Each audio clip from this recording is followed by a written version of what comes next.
विश्रांती घ्या. नाही आता काही अडचण नाही विश्रांती घ्या. तब्येतीचा विचार केला पाहिजे. बाकी सांगा, बाकीचा विचार करा तो आमच्या सोपून दिला ना. काही नाही पाहिजे माझ्या मराठवाड्यात एवढं ते डोक्यावर घेत. सातारा संस्थान बी डोक्यावर घेत. काय आपण उघडच बोलणार आहे पहिल्यापासूनच. आम्हाला तर काय करायचं तर आमच्या लेकराचं कल्याण झालं, आम्हाला काय करायचं त्या राजकारणात. आमच्या लेकराचं कल्याण झालं की उद उद. हा बरं हे काही आवडून घे का काही मिळवायसाठी भाषा आहे का तर नाही.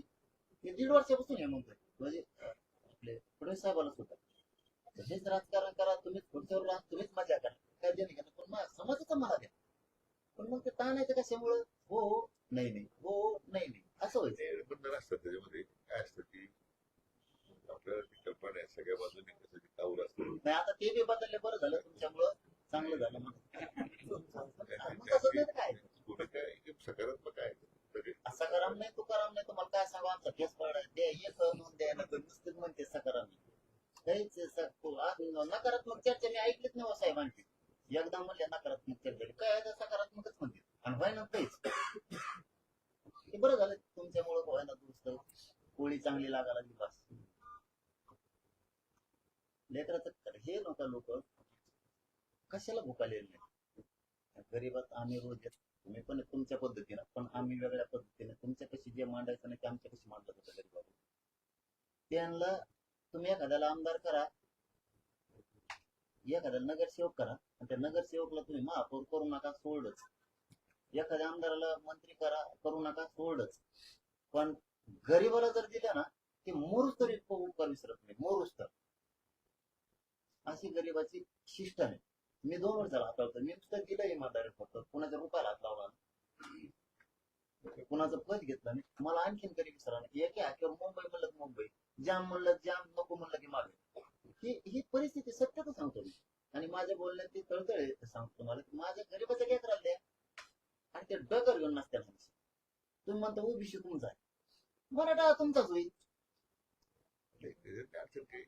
आम्हाला काय गरीबाचं लेकराचं कल्याण एवढंच आमचं पण आहे, आणि त्यासाठी जीव जबाबदार काय नाही.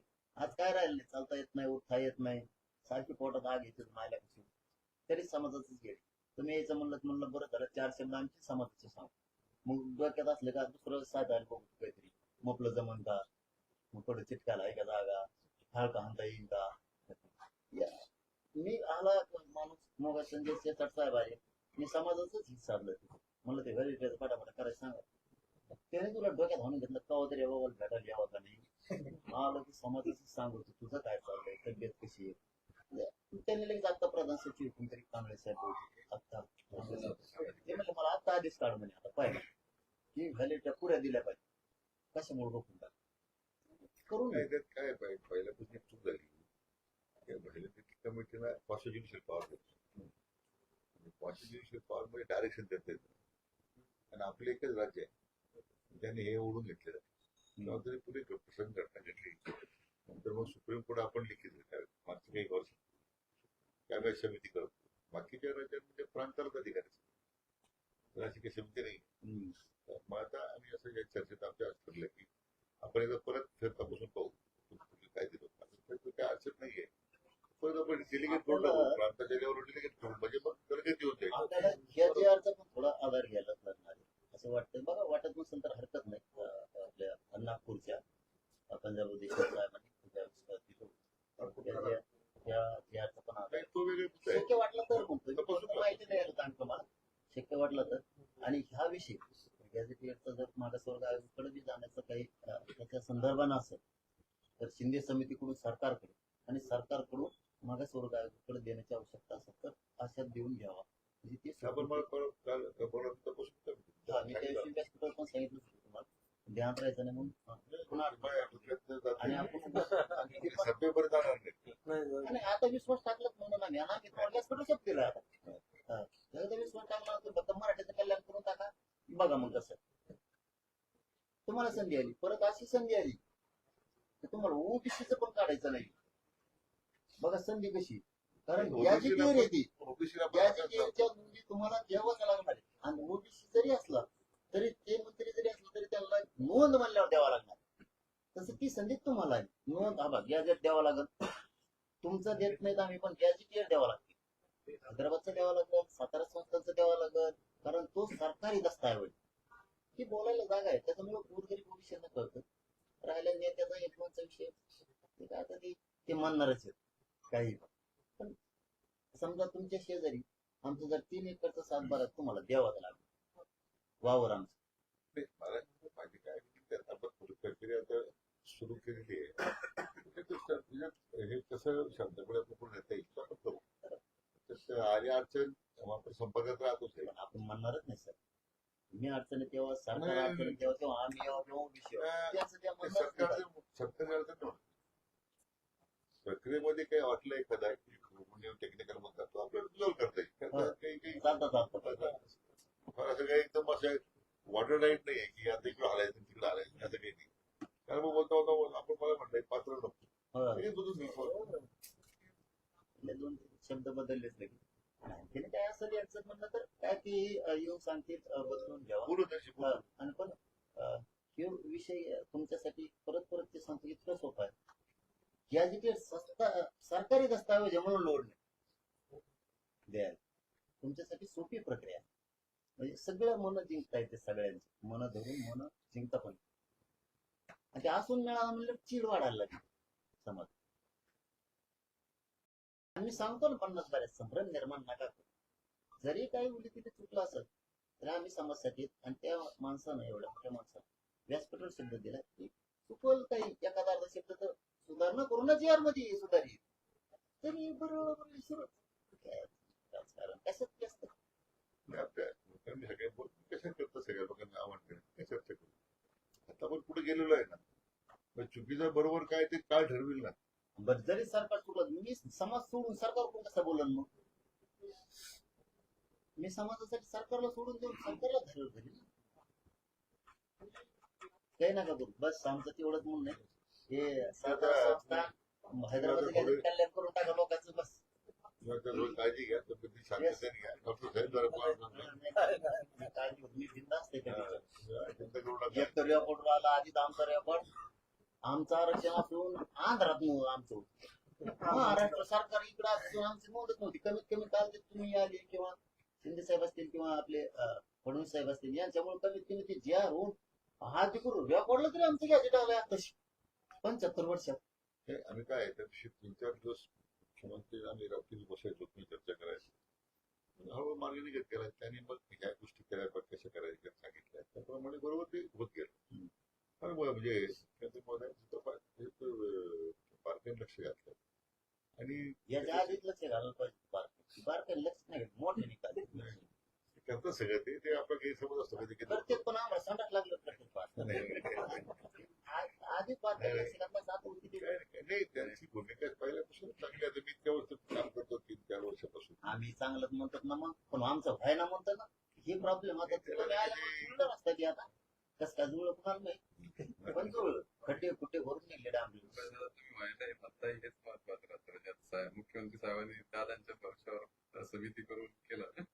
समाजाची सरकारबद्दलची चांगली भावना त्यांच्यामुळे झाली खरं आहे, पण ती टिकणं सुद्धा आता तेवढी गरजेचं आहे. अंमलबजावणी करून मराठवाड्यातला मराठा हा कुंडी गॅजेटच्या आधारे हे करणं गरजेचं आहे. मग मात्र म्हणायचे आता सध्या तर समाजात एकदम आनंद आहे. प्रक्रिया सुरू करून दिली काय तुम्ही जसं आपण पुढे जाईल आपली जी काही मंडळी 2-3 आपण सांगताय त्याच्याशी काही वाटलं तर संपर्कात राहून दुरुस्त करतो.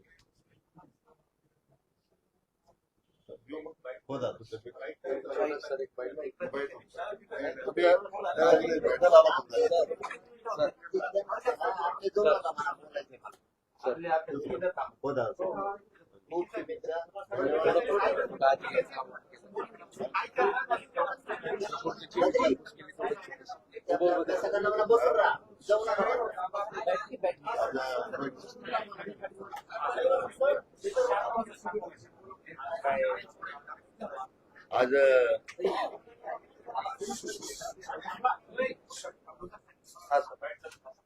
काही कामानिमित्ताने मी संभाजीनगरला आलो होतो आणि पाटलांच्या तब्येतीत चौकशी करावी.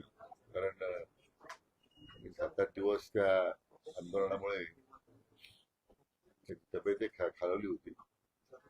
आम्हाला सगळ्यांना चिंता होती, पण मला त्यानिमित्तानं आज त्याची परत भेट झाली. त्याने आता विनंती केली तब्येतीची काळजी घ्या, त्यांच्या मागण्यांची काळजी सरकार करते. आता त्यामुळं आता काळजी घ्यावी अशी त्यांना आता विनंती केलेली आहे. मला वाटतं एक चांगली प्रक्रियेला सुरुवात झालेली आहे.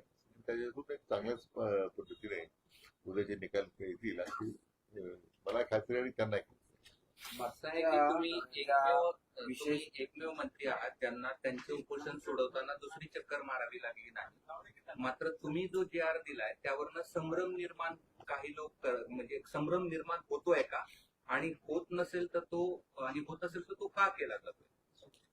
असं आहे की एक प्रामाणिक भूमिकेतून एखादी गोष्ट जर केली तर त्याला मला वाटत नाही की काही पुन्हा चर्चेची आवश्यकता राहते.